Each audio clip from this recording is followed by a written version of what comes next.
வணக்கம். தனலட்சுமி ராஜா, மதுரை. தெரிந்த கோயில் தெரியாத ரகசியம்.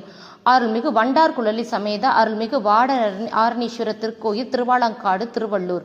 மூலவர் வட ஆரணீஸ்வரர் எனவும் உற்சவர் ரத்ன சபாபதீஸ்வரர் என்ற திருநாமத்துடன் அம்பாள் வண்டார் குழலி எனவும் சமீசனா அம்பிகை என்ற பெயருடன் ஆலமரத்தினை தலவிருட்சமாக கொண்ட சிவபெருமான் சுயம்பு மூர்த்தமாக புவியில் நடராஜ பெருமானாக பஞ்ச நடனத்தினை கொண்ட பஞ்ச சபைகள் முதன்மையான சபையாக திகழும் ரத்ன சபை என்ற பெருமையுடன் விளங்கும் திருவாலங்காடு திருத்தலமாகும். இத்திருத்தலத்தில்தான் இறைவனால் அம்மையே என அழைக்கப்பெற்று சிறப்பிக்கப்பெற்ற நாயன்மார்களில் முதன்மையாக திகழும் காரைக்கால் அம்மையார் தன் தலையால் நடந்து வந்து நடராஜரின் திருவடியின் கீழிருந்து சிவனின் ஆனந்த இன்ப வெள்ளத்தில் இன்றும் அங்கு திளைத்திருப்பதாக இருக்கும் திருத்தலம் ஆகும். இங்கு வெளிப்பிரகாரத்தில் மந்தீஸ்வரர் சன்னதியில் சனி பகவான் மகன் மந்தி வழிபட்டு பூஜித்து சிவனால் தோஷம் நீங்கிய திருவாலங்காடு திருத்தலமாகும்.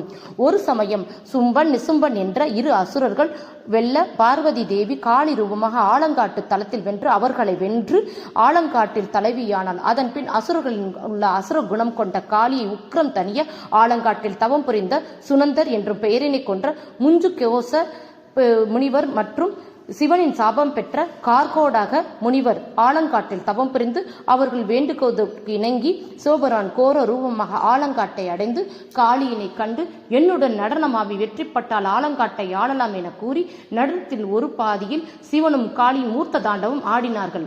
அப்போது நடராஜராக இருந்த சிவபெருமானின் காதில் மணி கீழே விழ அதனை தனது இடது காலின் பெருவிரலால் எடுத்து காதில் மீண்டும் பொருத்தினார். மணித்தலம் என்ற பெயருடன் விளங்கும் இத்தலத்தில் இதனை போல் என்னால் ஆட இயலாது என கூறி காளி நடராஜரின் ஊர்த்த தாண்டவத்தின் முன் தான் தோற்றுவிட்டதாக அறிவித்தாள்.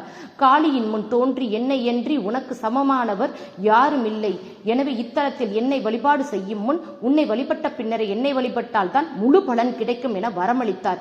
இக்கோயிலின் வெளியே தீர்த்தக்கரையில் பத்ரகாளியை தனி கோயில் கொண்டு சக்தி பீடங்களில் காளி பீடமாக அருள்பாலிக்கிறார் அன்னை பராசக்தி. திருவாலங்காட்டில் நடராஜரின் தாண்டவத்தின் திருமேனியானது வலது காலை உடம்போடு ஒட்டி உச்சக்கால் வரை தூக்கி நின்று ஆடாமல் உடலின் முன்பக்கத்தில் முகத்திற்கு நேராக பாதத்தை தூக்கியபடி 4 அடைகள் உற்றவராக 8 கைகளுடன் திருவுரத்தை காண பிரமிப்பாக காணப்படும். அண்ட நிமிர்ந்தாடும் ரத்ன சபாபதியாக ஐப்பசி பௌர்ணமியில் நடராஜர் தரிசனம் செய்தால் எல்லா வகையான இன்பம் வெற்றி கிடைக்கும் என்கிறது தலப்புராணம். மார்கழி மாதம் திருவாதிரையில் நடைபெறும் ஆருத்ர அபிஷேகத்தில் பக்தர்களுக்கு அற்புதமாக காட்சியளிக்கிறார்கள். சிவகாமி, காரைக்கால் அம்மையார் திருமேனிகள் ரத்ன சபையில் பெரிய ஸ்படிக லிங்கமும் மரகத லிங்கமும் சன்னதியில் காணப்படுவதும் விமானம் செப்புத்தகடுகளான ரத்ன சபை வேயப்படுவது தனித்துவமாக காணப்படுகிறது. திருவாலங்காட்டில் வாடனேஸ்வரம் ஊர்த்த தாண்டவ மூர்த்தியும் பத்ரகாளியையும்